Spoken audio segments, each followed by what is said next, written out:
साथियों नमस्कार, मैं डॉक्टर शंकर चौधरी आप सभी का स्वागत करता हूं आपके अपने सर्वोत्तम पर। उम्मीद करता हूं आप सभी लोग ठीक होंगे, स्वस्थ होंगे और आपका अध्ययन कार्य भी सुचारू तौर पर जारी होगा। जैसा कि आपको विदित है, हम लोग रोजाना की भांति एक बार पुनः हाजिर हुए हैं एक ऐसी शख्सियत के साथ जो अब किसी परिचय की मोहताज नहीं है, जिन्होंने हाल ही में बेरोजगारी के उस दंश को सहने के बाद राजस्थान लोक सेवा आयोग द्वारा आयोजित व्याख्याता हिंदी भर्ती परीक्षा में संपूर्ण राजस्थान में न केवल हिंदी विषय में चयन होने का गौरव प्राप्त किया, अपितु संपूर्ण राजस्थान में आपने 34वीं रैंक के साथ अपने माता पिता, परिवारजन, ग्रामीण जन, गुरुजन के साथ साथ जो सर्वोत्तम अकेडमी जयपुर का मान सम्मान बढ़ाया है, निस्संदेह रूप से आप धन्यवाद के पात्र हैं। इससे पहले कि मैं इनसे कुछ प्रश्नों की शुरुआत करूं, इनकी तारीफ में कुछ पंक्तियां सुनिएगा। तुलसी नर का क्या बड़ा, समय बड़ा बलवान, भीला लूटी गोपियां, वही अर्जुन वही बाण। भावार्थ आप समझ गए होंगे। साथियों, वक्त कब बदल जाए, किस करवट बदल जाए, ये सब चीज़ें कुछ कहा नहीं जा सकता। इसलिए किसी ने सही कहा है कि आज बुरा है तो कल अच्छा आएगा, वक्त ही तो है बदल जाएगा। इसलिए साथियों, यदि आप बेरोजगारी के इस भयंकर दौर से गुजर रहे हैं तो घबराने की कतई आवश्यकता नहीं है, क्योंकि आपको आज मैं ऐसी शख्सियत से रूबरू कराऊंगा जिन्होंने ज़िंदगी में बहुत संघर्ष किए, बहुत संघर्षों को झेला है और आज इस मुकाम पे है जो आपको पता है हर किसी को नसीब नहीं होता है। जी हाँ, जैसा कि आप मेरे पीछे स्क्रीन पे देख पा रहे हैं, आज हमारी जो शख्सियत है, आज हमारी जो मेहमान है, आप है अशोक चौधरी जी। वैसे आपका पूरा नाम अशोक भास्कर है और मूलतः आप राजस्थान की बहुत ही, जिसे हम कह सकते हैं, जीरा के लिए प्रसिद्ध, राइट सर, झालोर से आप संबंध रखते हैं। विशेष जानकारी तो जैसा कि आप मुझसे पूछ पा रहे हैं, देख पा रहे हैं, तो मैं शुरुआत करता हूं अशोक जी से ही। इससे पहले आपके मस्तिष्क में यह भी प्रश्न उठ रहा होगा कि अशोक जी के सर कौन सा अंग हो गया उधर, बाइन अंग या दाइन अंग? हाँ, ये तो कोई दिक्कत नहीं। अशोक जी के जो उधर बेटे हैं मैडम, वो कौन है? तो आप विमला जी हैं, आप इनकी धर्म पत्नी जी हैं। आपको पता है, इतिहास इस बात का साक्षी और गवाह है कि किसी भी सफल पुरुष के पीछे नारी का बहुत बड़ा योगदान होता है और इसको हकीकत में वास्तविक रूप में चरितार्थ किया विमला जी ने। और विमला जी ने रात को 2-2 बजे उठकर इनको चाय पिलाई है। इसलिए जैसा कि इंटरव्यू शुरू होने से पहले अशोक जी हमें बता रहे थे, तो आपका भी बहुत बहुत धन्यवाद विमला जी। अब मैं प्रश्नों की शुरुआत अशोक जी से, और आप स्क्रीन पे जैसा कि भेज पा रहे हैं प्रश्न, मैं देख भी पा रहा हूँ, तो प्लीज़ आप कमेंट के माध्यम से मैं बता दीजिएगा। इससे पहले कि मैं प्रश्नों की शुरुआत करूं, तो वीडियो को लाइक कीजिएगा, शेयर कर दीजिएगा दबा के, जितना हो सके, बार बार नहीं बोलेंगे, ताकि ज़्यादा से ज़्यादा बेरोजगार भाई और बहनों के जीवन की दशा और दिशा अशोक जी के संघर्षमय जीवन से बदल सके, ऐसा मेरा मानना है। तो प्लीज़ वीडियो को शेयर कर दीजिएगा, लाइक कीजिएगा और अंत में कमेंट करके ज़रूर बताइएगा वीडियो कैसे लगा। तो पहला प्रश्न तो मैं अशोक जी से करूं। इससे पहले अशोक जी, सर्वोत्तम अकेडमी के इस स्टूडियो में आने के लिए आपका बहुत बहुत आभार, शुक्रिया, धन्यवाद।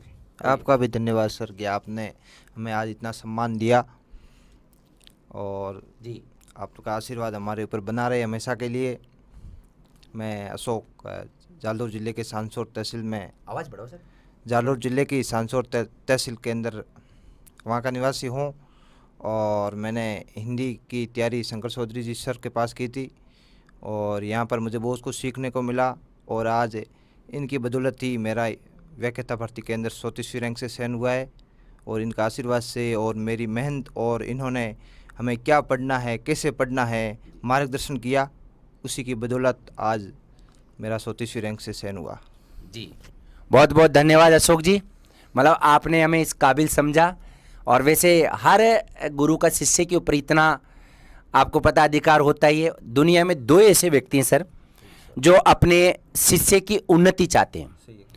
एक तो गुरु और एक माता पिता, जो कभी भी ऐसा नहीं दिमाग में लगाते कि मेरा शिष्य मेरे से ऊपर नहीं जाए।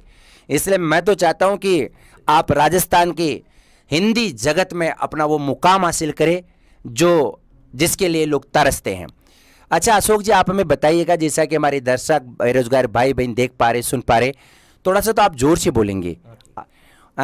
आप बेसिकली जालोर के कौन से गांव से हैं, तहसील कौन सी है, आपके परिवार में कौन कौन है और आपकी एजुकेशन कहाँ कहाँ से हुई है, एक एक करके क्रमशः आप बताइएगा, लेकिन आवाज़ का थोड़ा ध्यान रखिएगा।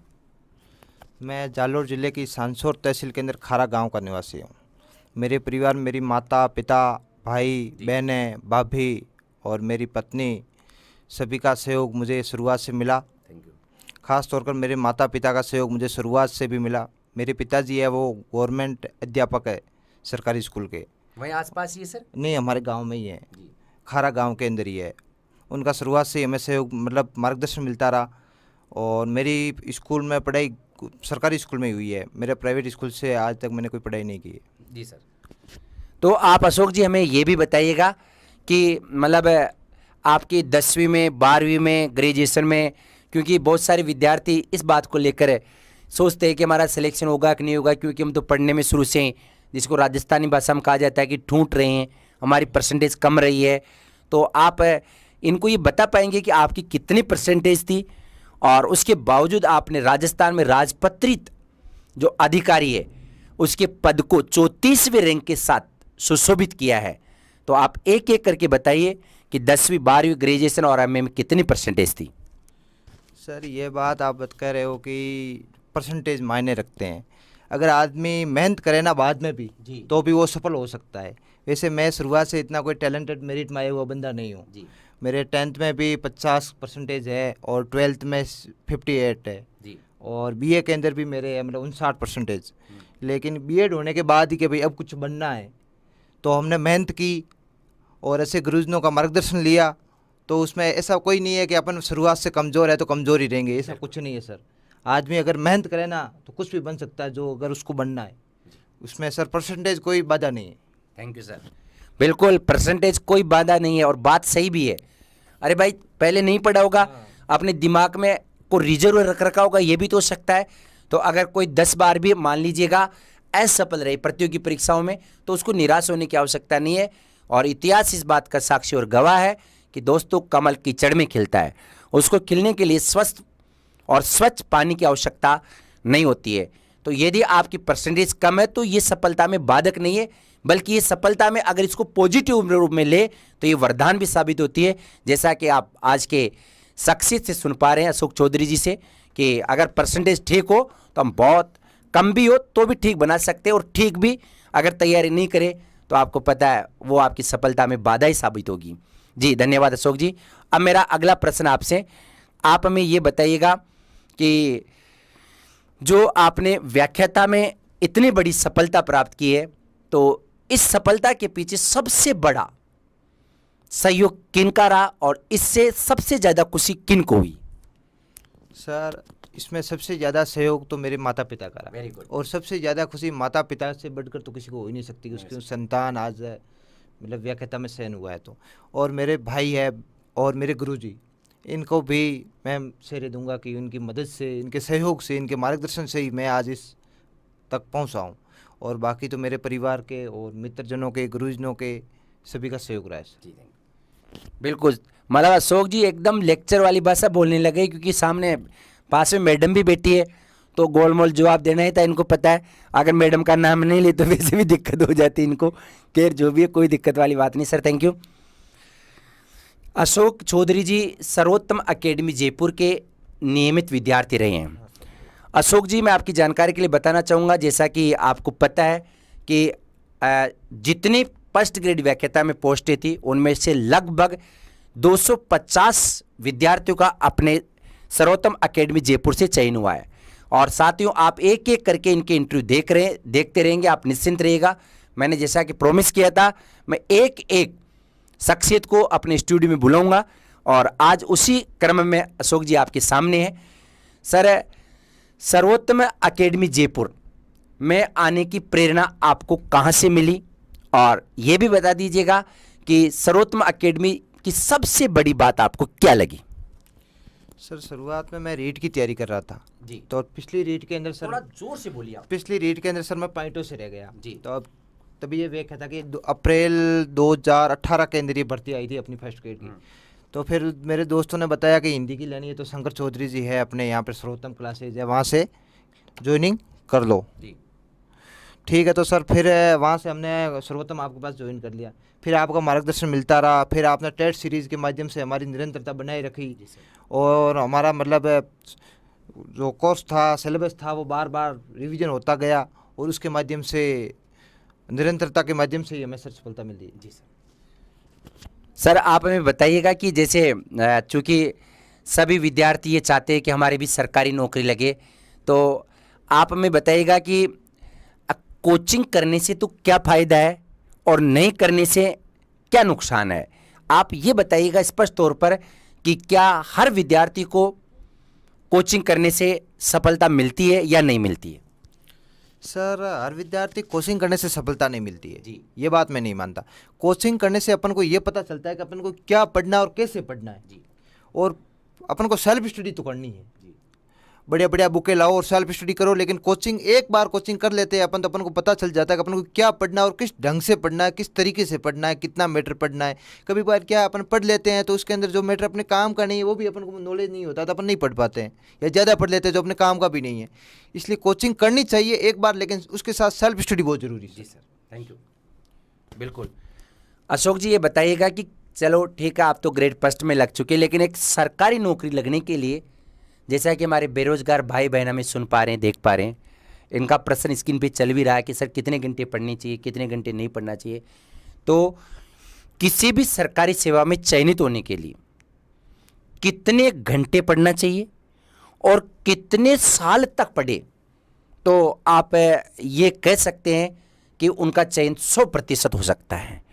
मतलब अमूमन आज के विद्यार्थी क्या चाहते हैं कि सर 2 महीने कोचिंग करें और 2 महीने में सिलेक्शन हो, क्या ये बातें सही है? सर 2 महीने अपन कोचिंग करके फिर वो तैयारी कर लें उससे तो सिलेक्शन थोड़ा मुश्किल है, लेकिन अपन मतलब भर्ती आने के बाद 1 साल तक रेगुलर पढ़ाई कर लें, नॉर्मल अपन 8 से 10 घंटे, तो आदमी मतलब सफलता प्राप्त करने में 100% करेगा, इसमें कोई दो राय नहीं है। लेकिन उसको निरंतरता रखनी चाहिए, ऐसे नहीं है कि आज मैंने 15 घंटे पढ़ लिए और 2 दिन फिर वो पढ़ाई नहीं करेगी, तो वो नहीं है। उसको रेगुलर कम से कम 8-10 घंटे या 1 साल वो पढ़ाई करेगा तो उसको जरूर सफलता मिलेगी, इसमें कोई दो राय नहीं सर। Very good. मतलब वो कहते हैं ना, धीरे धीरे रे मना धीरे सब कुछ होई, माली सोचे माली सींचे सो गड़ा, ऋतु बसंत फल होई। बिल्कुल सही है। और सहज पके सो मीठा हो, ये बात भी सही है। धीरे धीरे जो पकता है वही मीठा होता है। आप सोचे कि 2 दिन में हम पढ़ के नौकरी लग जाए तो ये संभव नहीं है। निरंतरता होनी चाहिए और निरंतरता के साथ साथ आपकी सबसे बड़ी बात है ना, वो ये होनी चाहिए कि श्रद्धा भाव होना चाहिए। आप जिस उद्देश्य को लेकर पढ़ रहे हैं, निरंतर रूप से पढ़िएगा, श्रद्धा के साथ पढ़िएगा तो 100% सफलता मिलेगी। इतिहास इस बात का साक्षी और गवाह है कि जो लोग पिछली भर्ती में, पिछली परीक्षाओं में असफल रहे हैं, उन्होंने राजस्थान को टॉप किया है। आपको पता है, मान लीजिए व्याख्याता भर्ती में इस बार जिसकी भी 3री, 4थी, 8वीं रैंक आई है, वो अगली परीक्षा के टॉपर नहीं हो सकते। अगली परीक्षा का टॉपर तो कौन होगा? जो इस बार फेल हो चुका है। बिल्कुल। तो बात साफ है। इतिहास, मैं फिर रिपीट कर रहा हूं कि इतिहास वही रचते हैं जो पिछली परीक्षा में अनुत्तीर्ण होते हैं। इसलिए साथियों, जो लोग इस भर्ती में वंचित रह चुके हैं और भी एग्जाम्स में लगातार असफल रहे, तो समझ लीजिएगा कि फर्स्ट रैंक आपका इंतजार कर रही है। और फर्स्ट रैंक हासिल करवाने के लिए सर्वोत्तम एकेडमी हमेशा आपके साथ कंधे से कंधा मिलाकर तैयार है। हम लोग सर ऑनलाइन एजुकेशन में निःशुल्क रूप से शाम को 7:30 बजे बच्चों का मार्गदर्शन करते हैं।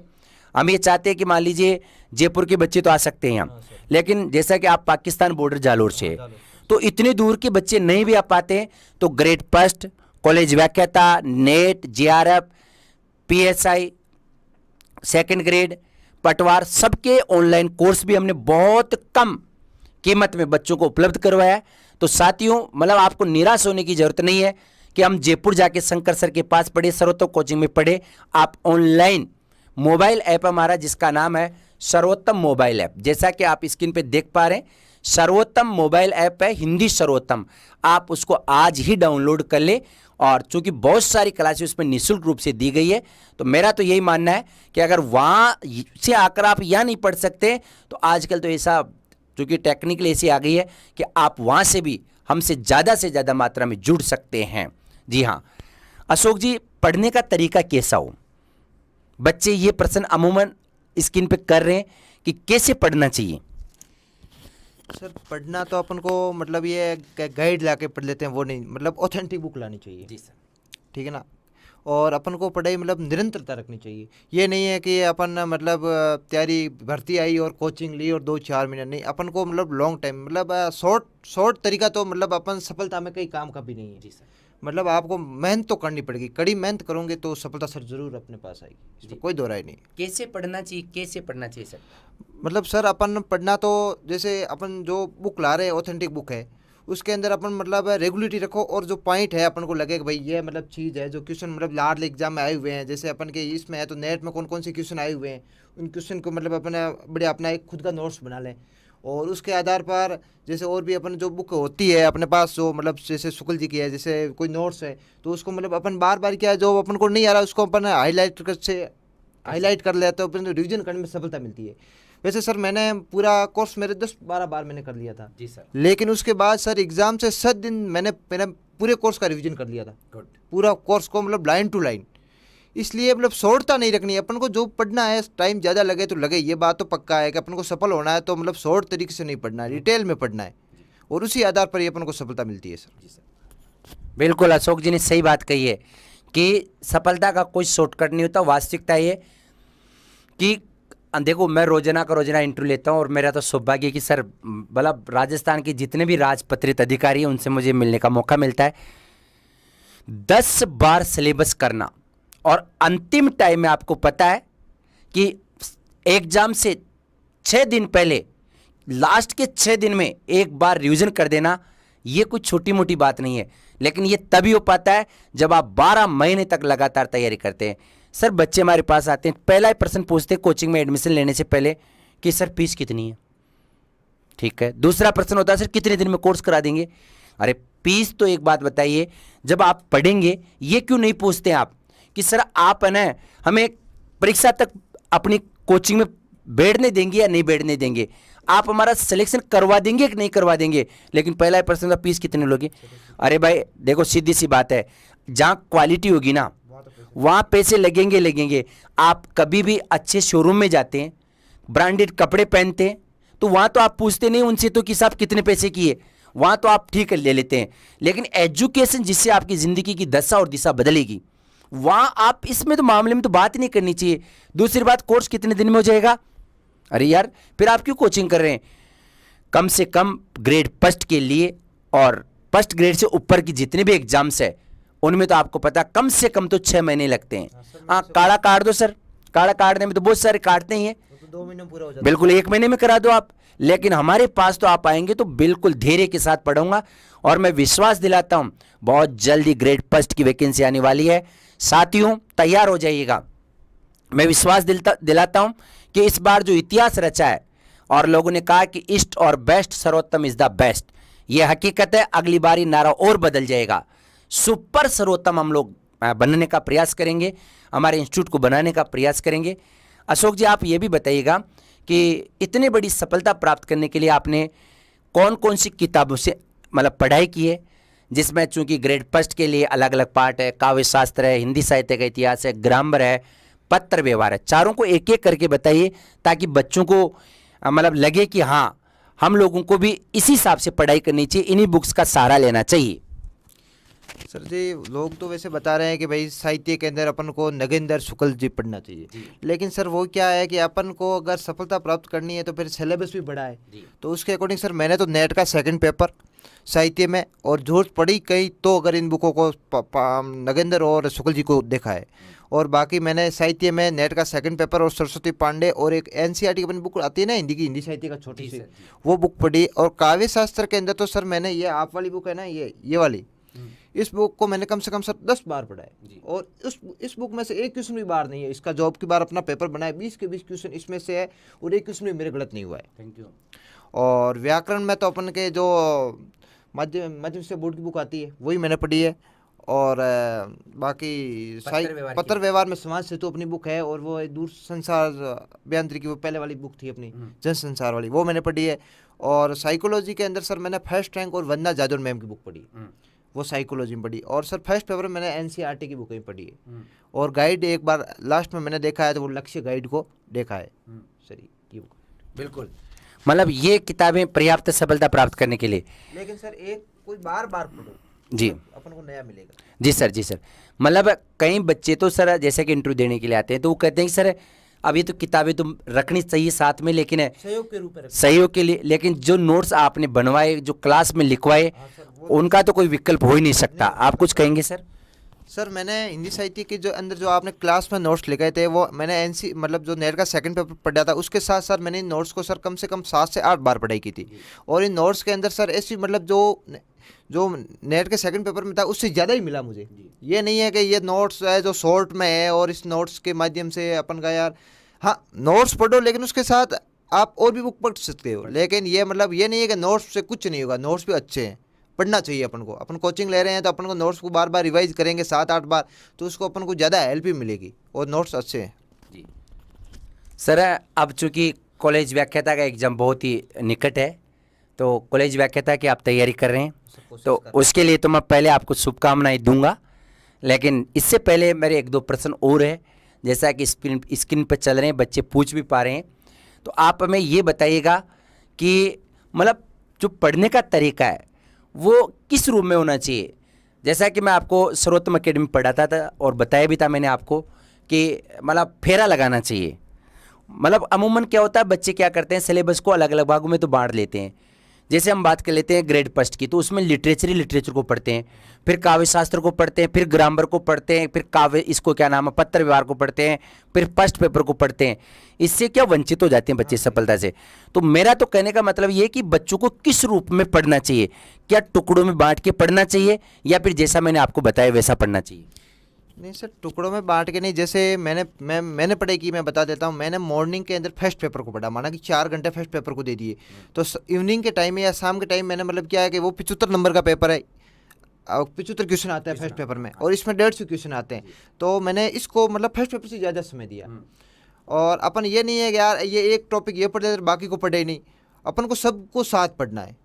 मतलब अपना टाइम टेबल होना चाहिए, मतलब कि आज अपन को ये पढ़ना है तो वो पढ़ना है, ये नहीं कि ये अपन कल पढ़ लेंगे परसों पढ़ लेंगे, ये फिर उससे कोई मतलब नहीं है। अपन को जो अपन टाइम टेबल बनाया और टाइम टेबल के अकॉर्डिंग जो अपन को टॉपिक आज पढ़ना है तो वो आज ही पढ़ना है, कल पे नहीं छोड़ना सर। जी सर, वो कल कभी नहीं आएगा। इसलिए अपन को रेगुलरिटी अपना टाइम टेबल होना चाहिए। और अपन जैसे अपन के जैसे हिंदी साहित्य इसमें ज़्यादा है सर, तो उसको टाइम थोड़ा ज़्यादा देना चाहिए। जैसे इसमें व्याकरण कम है तो व्याकरण को थोड़ा कम देना चाहिए। इसके अकॉर्डिंग अपन को टाइम डिवाइड करना चाहिए अलग अलग सब्जेक्ट वाइज। और उसके अकॉर्डिंग फिर अपन का क्या है, अपन पहली बार पढ़ेंगे तो अपने 2-3 महीने में कोर्स होगा, तो सेकंड बार अपन को 1.5 महीने में हो जाएगा जी, थर्ड बार अपन 1.5 महीने से महीने में आ जाएंगे सर। यही तरीका है मेरा तो। बिल्कुल। आप तो वो कह रहे हैं कि मेरे खुसरो वाली बातें कि बाटी बड़ी क्यों, पान सड़ा क्यों, घोड़ा अड़ा क्यों, और क्या हो गया जी, विद्या बिसरी क्यों। सबका एक ही उत्तर है, फेरा न था। जितनी बार आप सिलेबस को रिपीट करेंगे, फेरा लगाएंगे, उतनी बार आपको सफलता मिलेगी। अशोक जी, मुझे इस बात की बड़ी खुशी है कि जब आप हमारी कोचिंग संस्थान में पढ़ रहे थे उसी दरमियान आपका नेट भी हो गया था, जेआरएफ भी हो गया था। ये बहुत ही खुशी की बात है, और इसके लिए आपको नेट और जेआरएफ की अलग से कोचिंग करने की कोई आवश्यकता नहीं पड़ी। बिल्कुल, मतलब आपकी जो तैयारी थी वही आपकी कुल मिला के नेट और जेआरएफ में भी काम आ गई।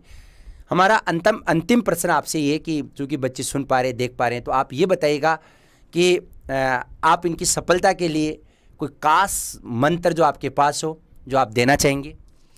सर एक ही मेहनत, कड़ी मेहनत करना, एक ही मंत्र है सर। मतलब सफलता का कोई शॉर्टकट नहीं है, अपन को दबा के मेहनत करनी है। अपन पढ़ रहे हैं, थोड़ा पढ़ेंगे तो पीछे रहेंगे, वो कोई पढ़ाई काम की नहीं है सर। जी सर। इसलिए एक बार दबा के पढ़ाई कर लो, और सर शॉर्टता तो रखो ही मत। कड़ी मेहनत, कड़ी मेहनत और कड़ी मेहनत, यही मेरा मूल मंत्र है सर। जी सर, बिल्कुल। बहुत बहुत धन्यवाद अशोक जी, आप हमारे स्टूडियो में आए, कोई इश्यू नहीं है। बिल्कुल, बहुत अच्छा लगा साथियों। वीडियो को एक बार फिर से शेयर कीजिएगा, लाइक कीजिएगा, और ये वार्तालाप कैसी लगी कमेंट करके ज़रूर बताइएगा। और सरकारी स्कूल में अब आप बच्चों को पढ़ाएंगे, मैं चाहता हूं कि बहुत ही बेहतर ढंग से अच्छे अपने से भी प्यारे अपने से भी सुपर विद्यार्थी आप तैयार करें। अशोक जी, मैं परमपिता परमेश्वर से कामना करता हूं कि आप जहां भी रहे, जिस भी रूप में रहे, स्वस्थ रहे और बच्चों को इसी प्रकार पढ़ाते रहे। बहुत बहुत धन्यवाद। नमस्कार। राम राम सा।